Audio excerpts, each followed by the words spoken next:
Hey everyone, welcome to the Career Journey podcast. I'm your host, Brittany Avila. And on today's episode, we have Cynthia Zhai, a vocal coach. Now, you might have heard of vocal coaching for singers or actresses working on kind of tone of voice, range, accents, anything you've heard on American Idol, basically.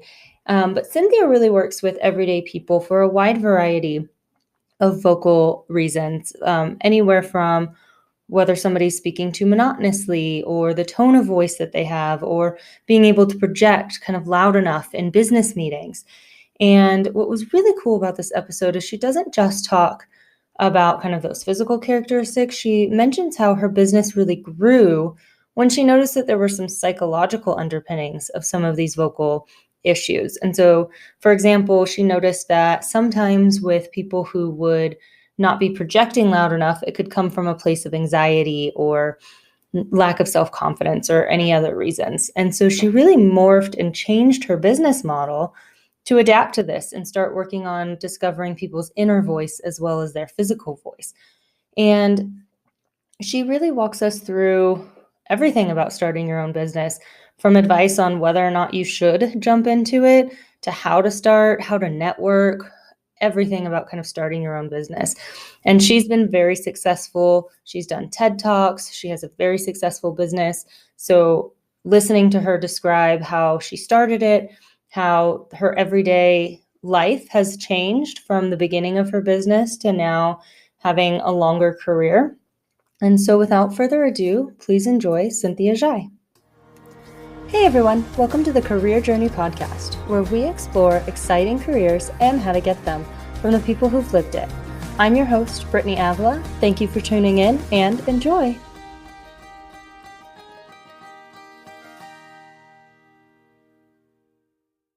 So hi Cynthia, welcome to the podcast. Sure. Hi, Brittany. So we usually just start from the very beginning. Did you have any idea of what you wanted to do for a career when you were a child? When I was young, that when teachers, that as child, that teachers always ask you, "Oh, what would you like to become?" Yeah. So at the time when I was young, I only know two types of profession. One is a scientist. The other one is a teacher. So I didn't want to become a scientist. So I thought I will become a teacher. So yeah, and then somehow that the work I do is a type of teaching. Yeah, it's funny how those always kind of mold together, right? Yeah, yes.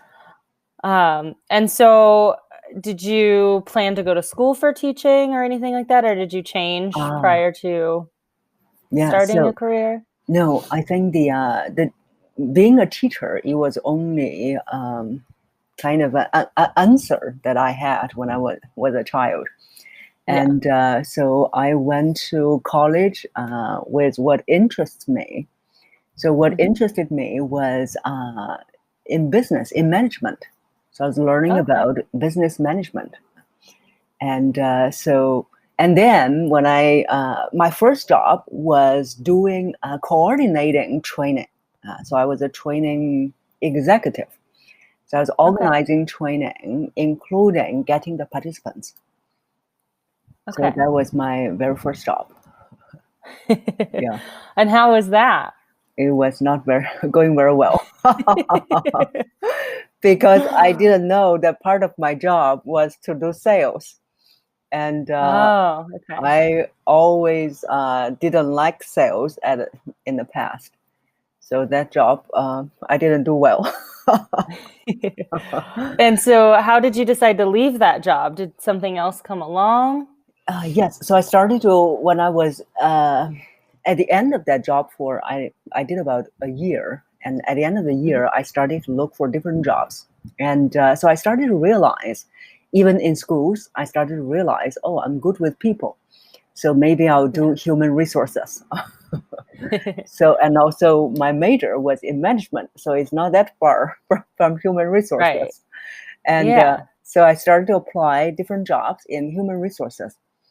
And so luckily, I did get the job as a human resource specialist. So I did in three different companies, all doing human resources. Okay. Yeah. And how was that? If So you did it in 3 different jobs, you must have liked it at least a little bit, right? yes, and also the function I was doing in each company, it's a little bit different.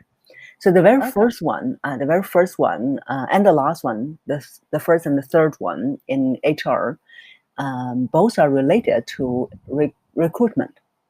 So I was, Okay. as a fresh graduate, I was interviewing people. So even though I was young, but I do have an eye sourcing people, yeah, sourcing the right talent.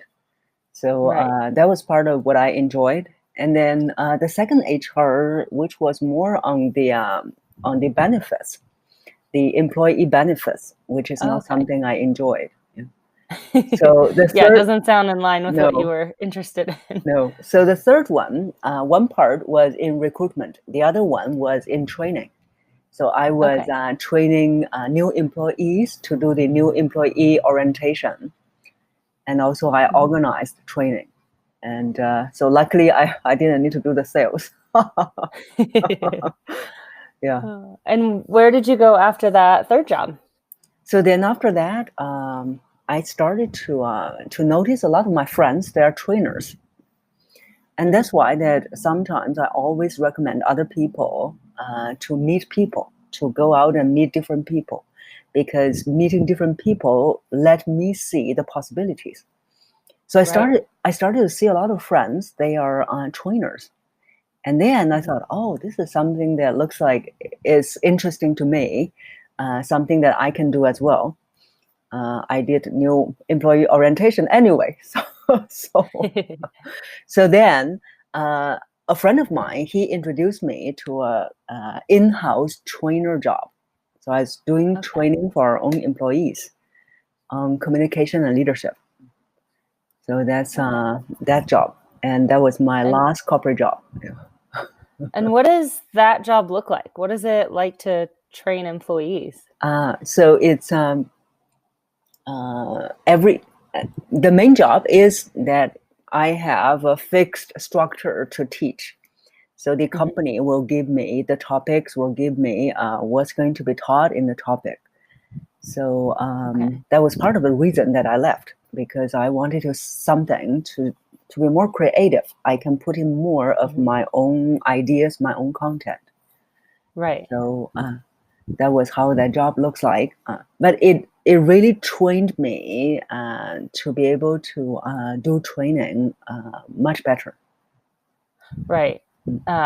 It kind of seems like it takes the theme of your career journey of teaching and Yeah, communications and all of these things kind of molded into one. yeah, And you said that was your last corporate job, and I know that's not what you do now. So what came after that job, or how did you decide to leave that job? yeah.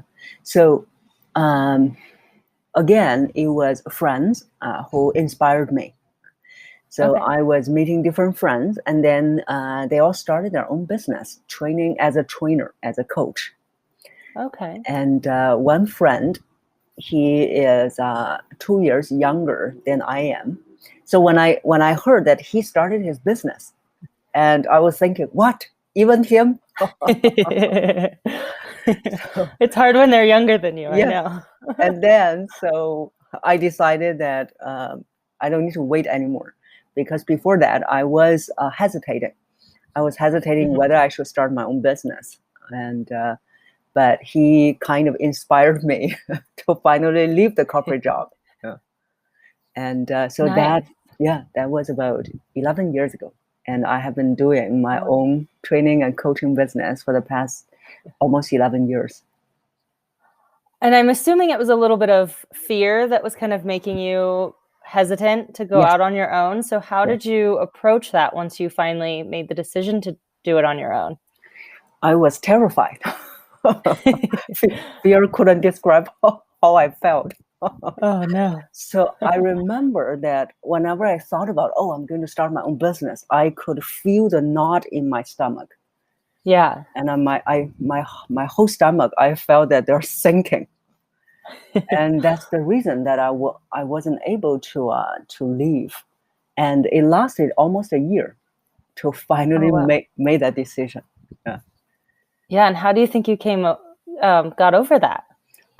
So one thing was that the young friend, Right. and when I look back and I realized it was also the thought that if I don't start now, then probably it will be too late. Right. So even though I wasn't able to articulate that to myself at the time, but I think that was one of the reasons.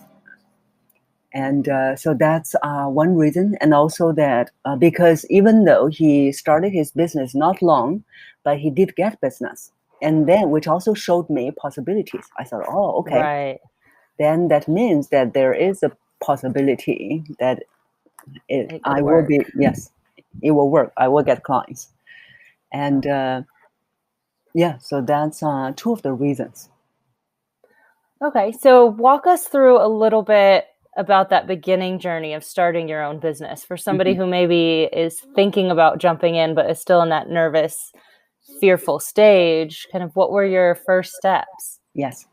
So the first thing is really to make a decision, because even though I Mhm. left the corporate for the first half a year, I didn't register my company.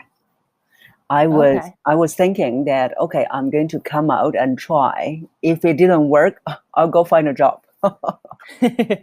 So for the first half a year, I was still not able to decide, and I was still in this trying stage. So Mhm. until that half a year later, and then I realized I was visualizing what it would be like if I did go back to the corporate. And the picture came up in my mind was that, oh, I will be still feeling not fully motivated.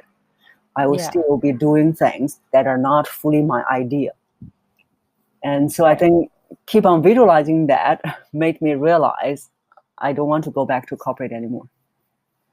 And so that helped me to make the decision half a year later that I am going to just go down this road and make it work.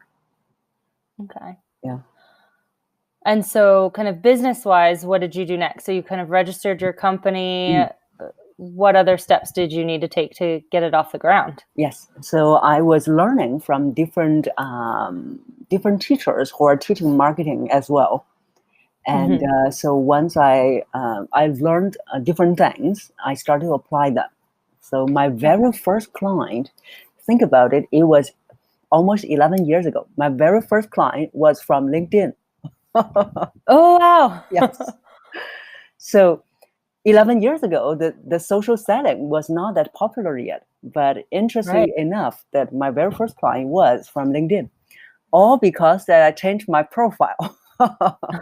So put on voice coach in my profile, and then Yeah. yeah, and then they were searching for voice coach, and then they found me.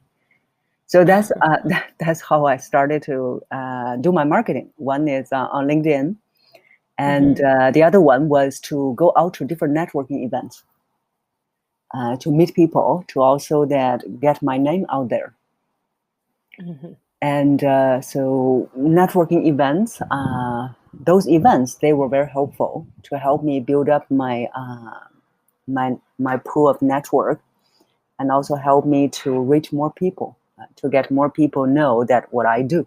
And also because what I do is kind of unique to a lot of people on Right. a voice coach. So that's why once they met me, they seldom forgot. So some people, they may have met me 10 years ago, and then they see me last year, then they will be saying, oh, I remember you. You are the voice coach. So I Right. think that is helpful. Even if what you are going to do is not so-called unique, but you can phrase it in a way that's unique, that's easy for people to remember, so that they can remember Yeah. you even many years later. That's really good advice. Yeah. And then how did you find those networking events? Did you use like LinkedIn and those Oh, I types to find them or? I couldn't remember.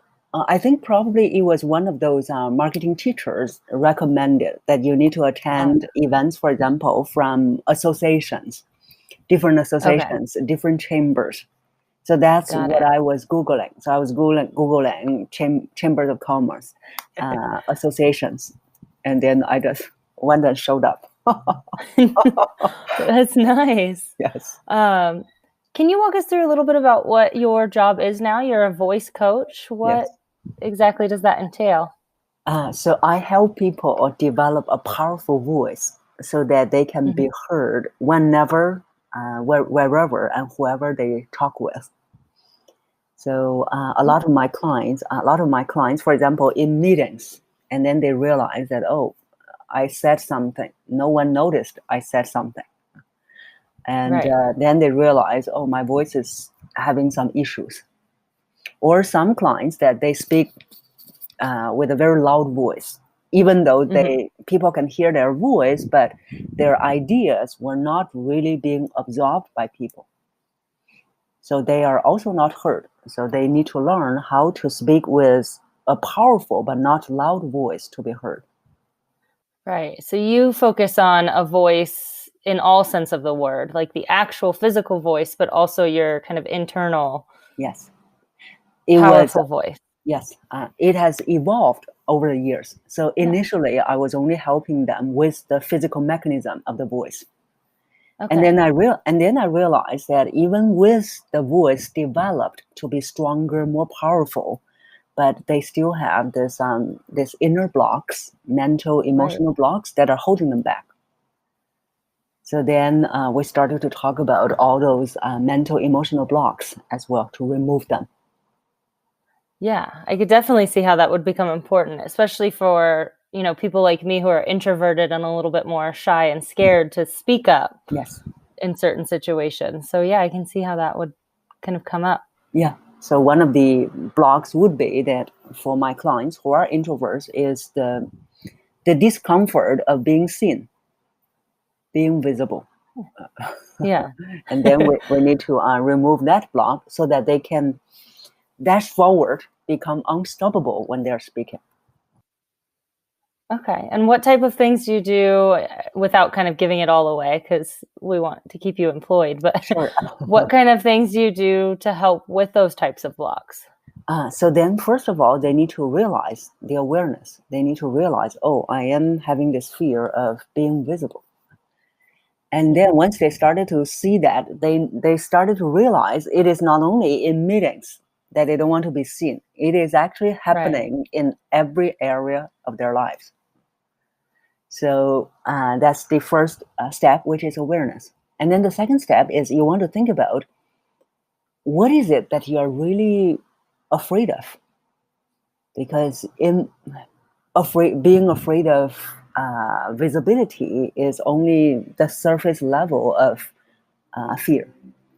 What is behind being visible could be, for example, they are afraid of being judged. They are afraid of that they're going to say something stupid and then everyone laughed at them.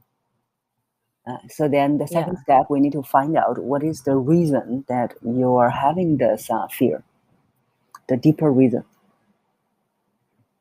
So That sounds great. yes. And so nowadays, if I tell people, I said, I am an introvert, they wouldn't believe me because they see me speaking on stages.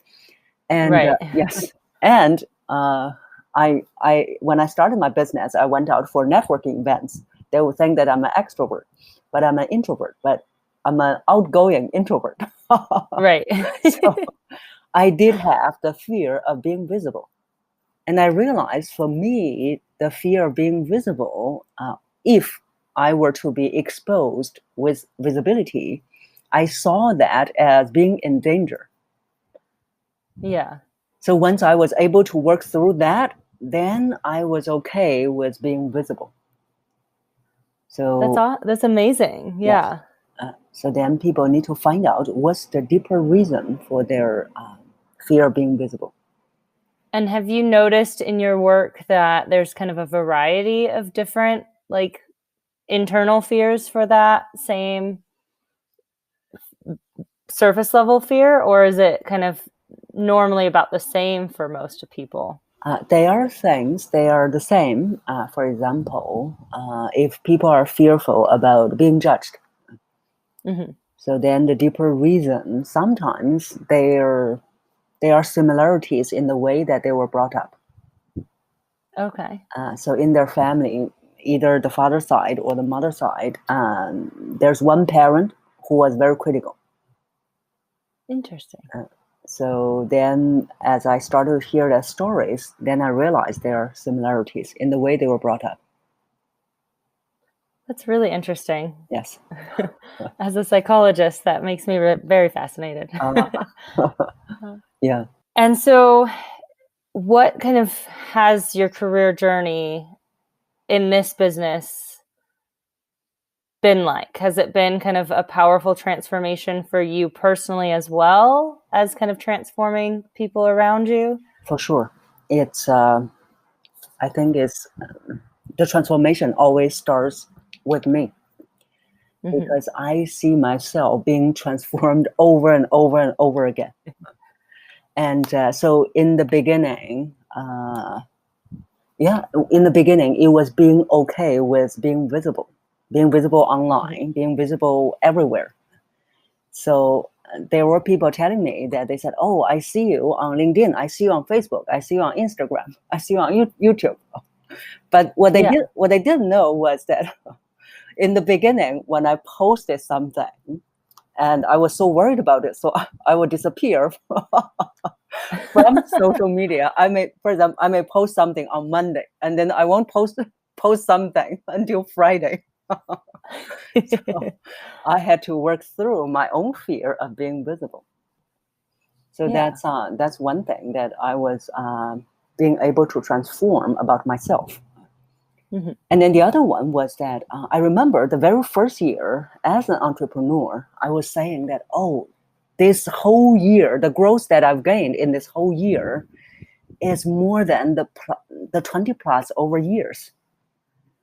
Yeah. So running our own businesses is the fastest way to self-growth. So, yeah, and that's even just in the first year. But after that, every year I was transforming. And also by working with different clients, I started to, they are like a mirror to me. Right. They actually mirrored out some of the things that I was overcoming.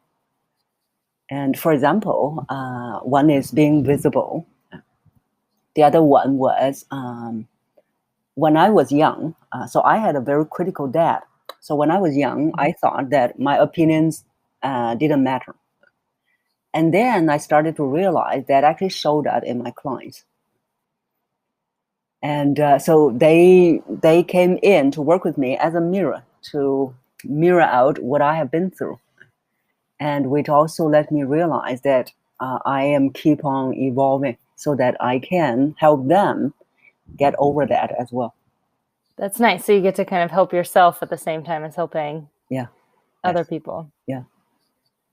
And I'm imagining, are your clients from a variety of different career fields themselves? Do you get to kind of see and experience what different careers are like? Yes. So they are from different career background. They're from different countries, different ages. Yeah. So, forgot your question. What was your question?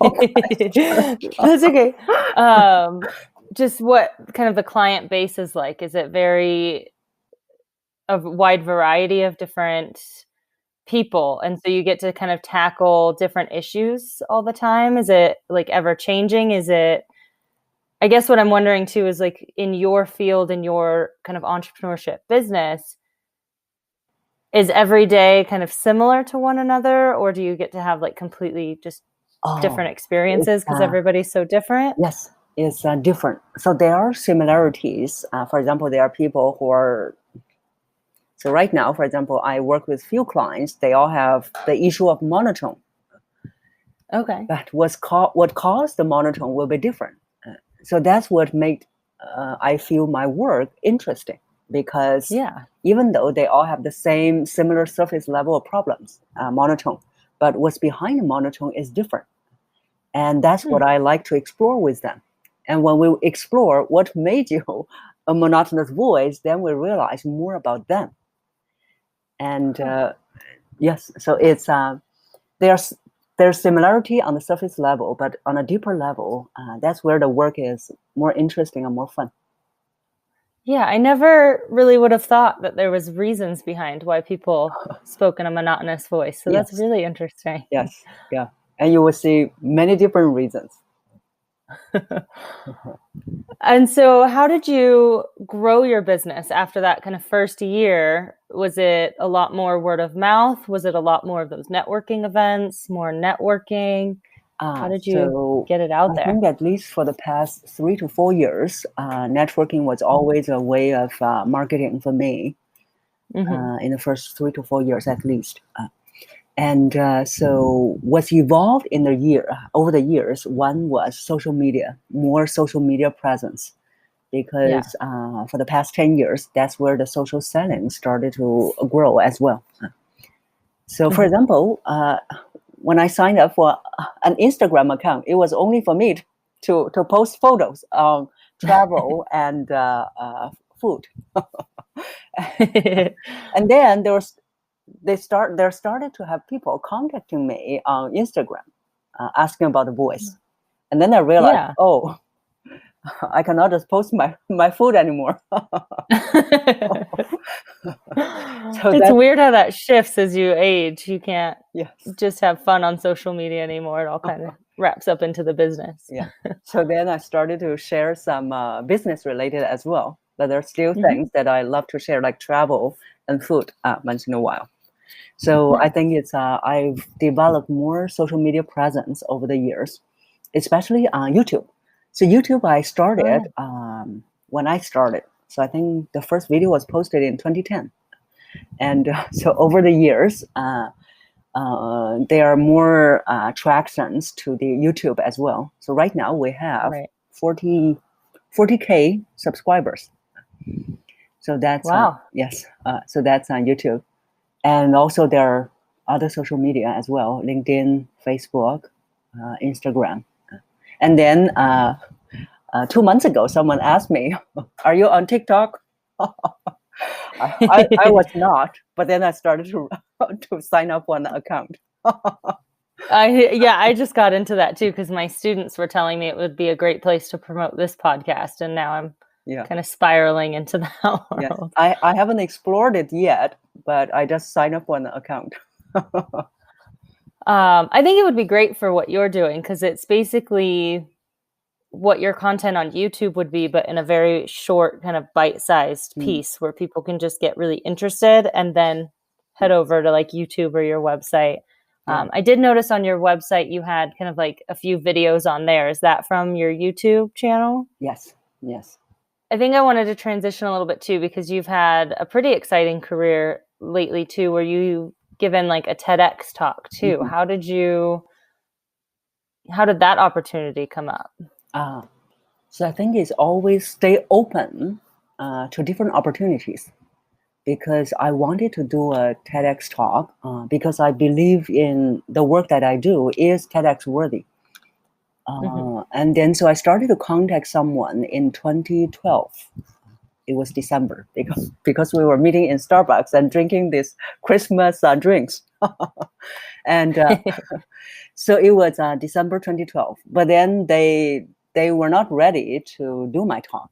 So after that, I said, okay, I will also not pursue it that aggressively. So it's just that to be open to all kinds of opportunities. And then so early last year, then a friend of mine, we were at an event. So in that event, he introduced me to another person. And that person, in the beginning, we didn't know. And then as we started to talk, then I realized, oh, he's actually in the TEDx committee. Oh, no. Yeah. And then so he said, later this year, we will have the TEDx talk open up for proposal. And you can apply. So that's where I applied. And then luckily that I was accepted. Yeah. Nice. And how do you prepare for something that kind of big? I think, things happen always at a perfect time, because if I did do the TEDx talk in 2012, it may not have been as what I wanted as the talk that I gave last year. So I think because also over the years, I have been watching different TEDx talks and then see that how it will be well received. So this preparation is not the last minute preparation. It was prepared since 2012. So I was always thinking, if I'm going to give a TEDx speech, what would I put in it? How would I say it? So it's always at the back of my mind. Yeah. And then once you got accepted, what additional preparation did you take to do that talk? Yeah, the additional work was they asked me to submit a script, my talk script, which is not something that I ever do. And that is also something I don't recommend my clients to do. But TEDx talks, I realize, is different. So I did start to write out the script. And even though there were some changes in the real talk, but I think writing the script down was helpful because in a 13 to 15 minutes talk, right now, that's the duration for most TEDx talks. So in about 13 to 15 minutes talk, you really want to make sure that every minute is planned well. So, yeah, so I think preparing the slides and also for each slide, the script, it was very helpful. And was it nerve-wracking to get up on stage and go with your script? Not really. So because that's something I always say at the TEDx talk. And those are all the ideas I always say in my other speeches. And so I think it was not really nerve-wracking. What I did differently from my other speeches was that I rehearsed a lot. I was timing myself as well. Yeah, because you got to fit into that 13 to 15 minute slot and you can't go over. Yeah. So that was something that I did only for the TEDx talk. For my other speeches, I never time myself. I feel like that's characteristic. I know sometimes when I get up to teach, sometimes I just ramble on and then I'm losing time, and kind of figuring out that timing was a really big part of learning how to teach, knowing exactly kind of what to say and when. So what kind of does a normal day look like for you now in your career, kind of 11 years on with your successful business now? What does it look like? So every day is a little bit different. So for example, I take most Mondays off for myself. Sometimes is just to quiet my mind. Because I do have clients on Saturdays. So that's why my weekend is only on Sunday. So I felt it was not enough. No, definitely not. Yes. So that's why Mondays, most of the times, I don't arrange things if it's not necessary. So Mondays, most of the times, I'll be doing some meditation to quiet my mind and do some relaxation. And then in the afternoon, I'll be doing some business related. But it won't be long. Probably about 2 to 3 hours, less than 2 to 3 hours, less than 3 hours. So that's how Mondays usually like. And then for Tuesday, most of the times I will start to do some marketing. For example, I send out my newsletter every week. And so every week I will be, every Tuesday I will be writing some articles or sometimes do a video on the idea. So Tuesday mostly is on the business.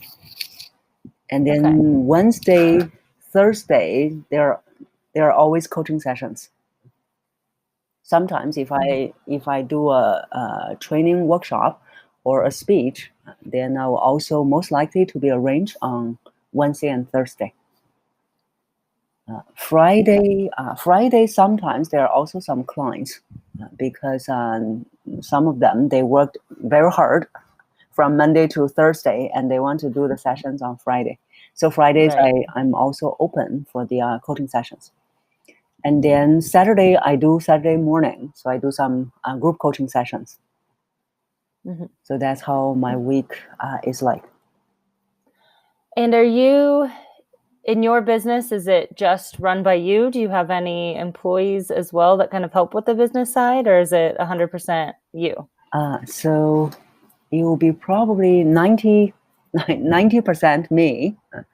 So Okay. I do have 2 supporting staff members.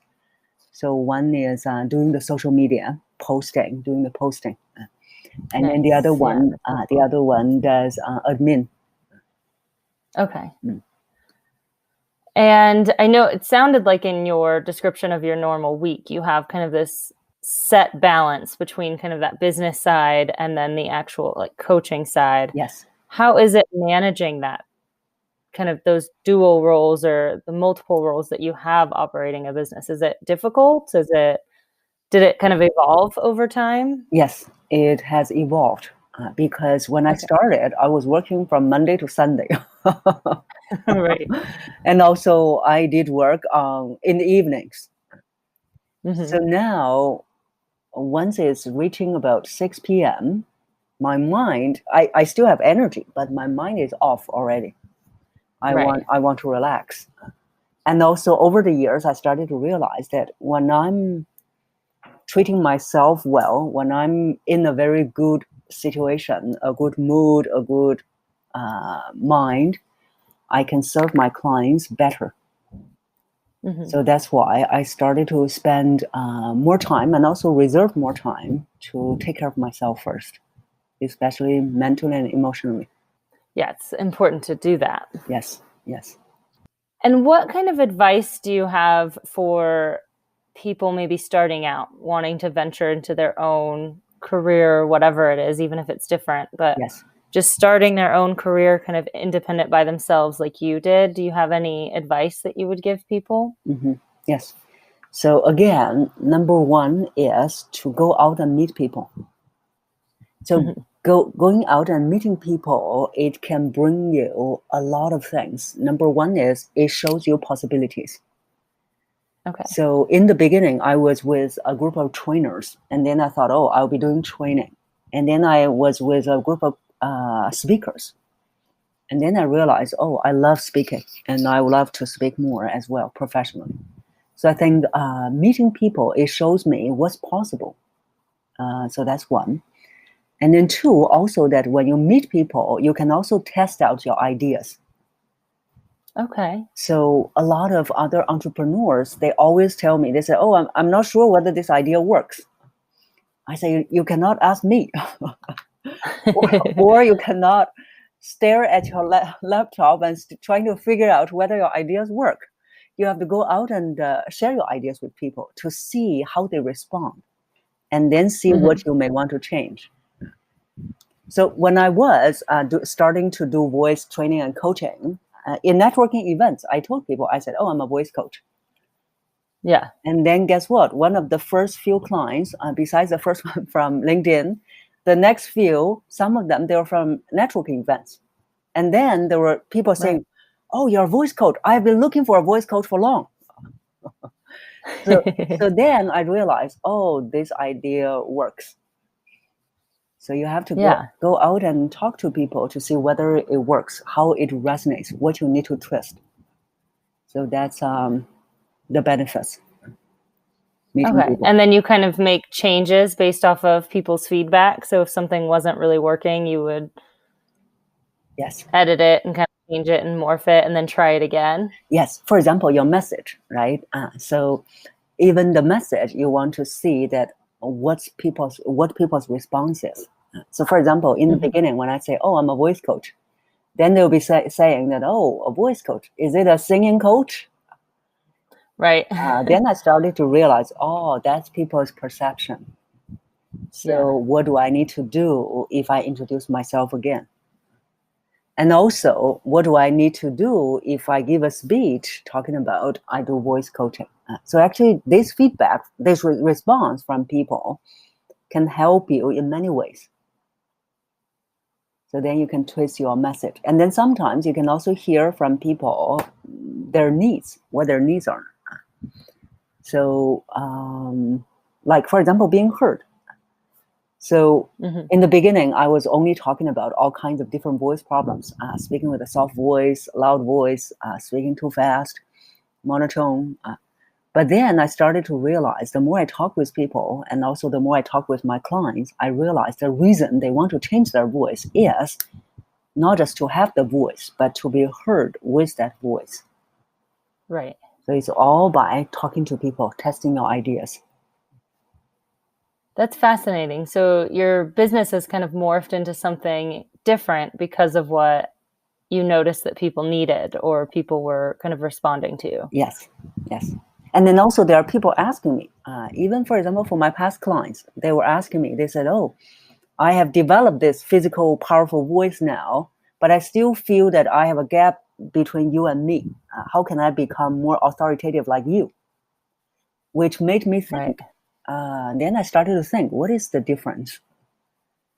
And that question has inspired me to design another program. Yeah. Yes. So listen to what people say.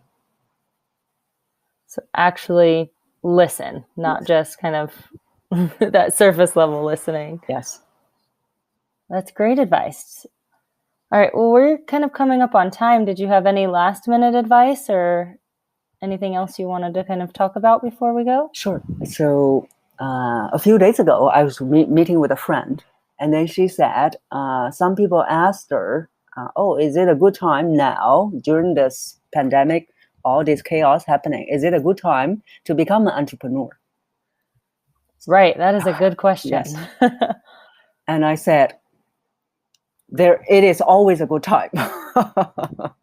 Yeah. It is always a good time to become an entrepreneur, because you will notice that even in all this chaos, even back in 2008, when there was economic crisis, there would always be people who can be successful. Right. Yes, there are people who being affected by the economic crisis, by this pandemic, but there are always people who are successful.